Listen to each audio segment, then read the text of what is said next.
To assalamu alaikum jama'a, barkanmu da yammaci, barkanmu da warhaka, da fatan kuna lafiya, sannan da fatan kuna cikin ƙoshin lafiya. Allah ya sa haka, amin.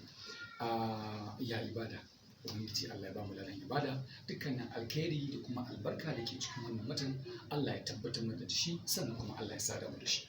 Kafin da suka bada magana zan fara da introducing ɗin kaina. Sunana Aminu Bala, wanda aka fi sani da suna Yellow Mai Doki, ɗaya daga cikin cast ɗin wannan shahararren fim da kuke kallo a tashar nan, ko kuma ce babbar tashar nan tamu mai suna Mai Doki Hausa TV a YouTube kenan.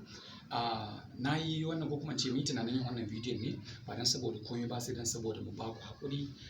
‘yan kallon mu, domin muna ji da ku kamar yadda kuma kuke ji da mu, kuma sannan kuke ji da wannan shirin, domin duk muna kallon, muna ganin comments ɗin da kuke da kuma following ɗin mu da kuke yi a tashar mu na Mai Doki Hausa TV. So da Allah zan yi amfani da wannan opportunity ɗin domin in ba ku haƙuri. A ƙa'ida ya kamata a ce gobe kamata mu saka continuation ɗin gobe, that should be Wednesday kenan. Yes, that should be Wednesday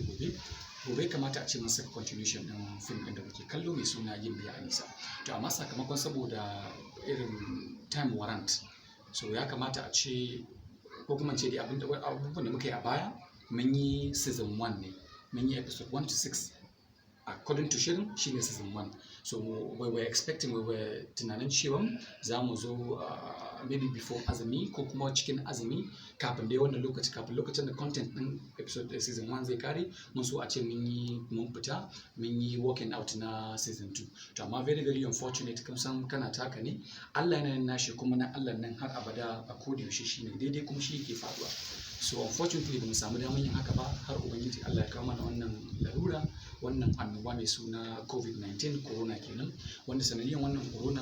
aka zo aka saka lockdown. Na san ba ma nan inda nake ba, na san kuma inda kuke maybe ba ma fata, amma na san yawancin dai tunda corona cuta ce wacce ta addabi duniya gabaki daya, na san kuma inda kuke wataƙila maybe an samu lockdown haka da sauransu. Musamman kuma wannan shiri namu mai suna Gimbiya Anisa, shiri ne wanda ya yi comprised ɗin cast from different part of the country, from different part of Nigeria. Yes, saboda akwai cast ɗin wanda suke 'yan kasan ne, kamar wasu bayi nan guda biyu ke na cikin fim ɗin 'yan kasan ne, wanda suka fito a gidan su Gimbiya, mazajen nan guda biyu 'yan kasan ne. Sannan akwai cast ɗin mu na bangaren Zaria, Hassana maman Ali, maman Gimbiya ita 'yar Zaria ce. Sannan akwai wata baiwa Zahara, ita kuma 'yar Kaduna ce. Sannan akwai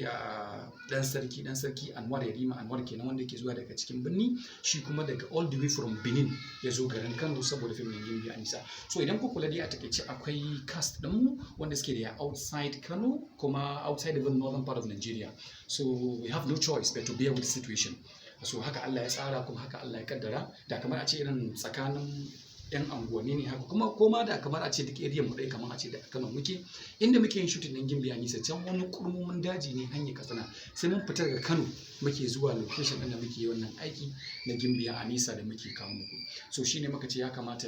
mu zo mu fito mu ba ku haƙuri, musamman ma kamar ni director film ɗin Gimbiya Anisa.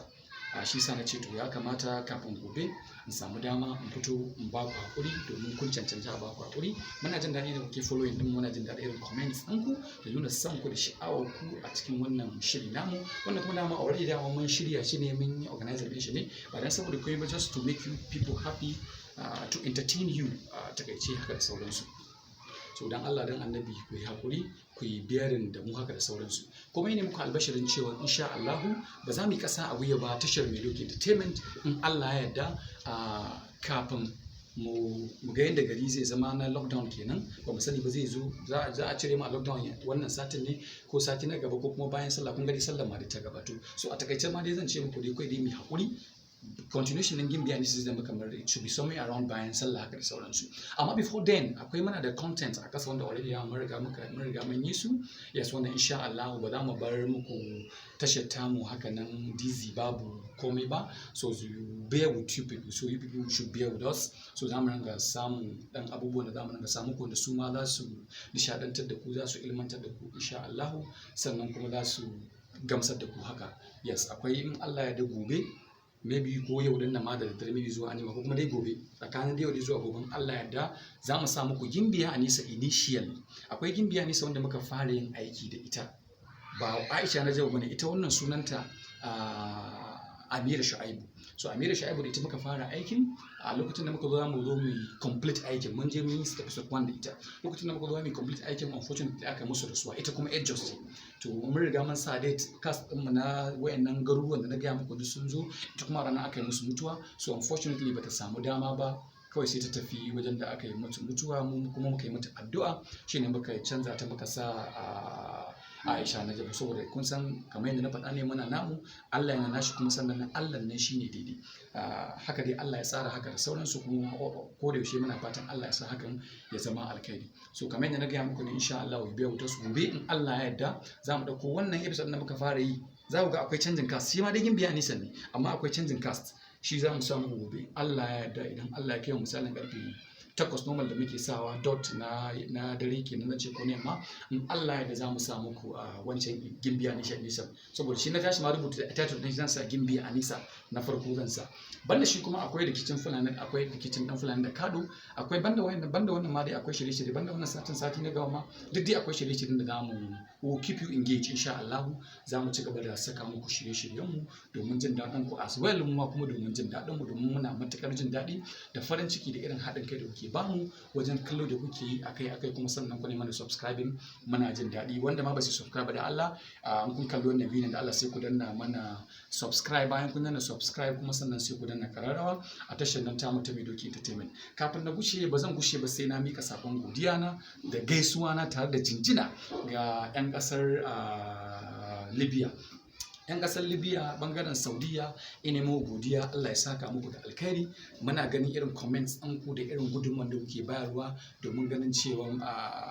Gimbiya Anisa zai samu success haka da sauransu wanda hakan makes us happy haka sosai da sosai kuna nuna mana cewa kuna jin daɗi muna gani true comments ɗin ku mun gode Allah ya saka muku da alkhairi ba zan gushe ba still akwai fans ɗin wanda suke na Ghana 'yan Cote d'Ivoire 'yan Niger da 'yan ƙasar mu Najeriya cikin gida kenan kuma ba zan gushe ba zan mika sakon gaisuwa na a tare da ku muna godiya muna jin daɗi da wannan gudunmawa da kuke bamu da kuma haɗin kai da kuke bamu na tashar nan tamu mai suna Midoki TV. Kar ku mance a wayanda ba su subscribe ba idan kuna son ci gaban shirin subscribe din yana da amfani sannan ku danna kararrawa yadda duk lokacin da muka zo maybe zuwa bayan sallar kenan idan mun samu dama Allah ya bamu dama mun fito continuation nan a Gimbiya Anisa season 2 kenan immediately muna yi kun ga we don't have the chance of ko da yaushe sai mun zo nan muna yin video muna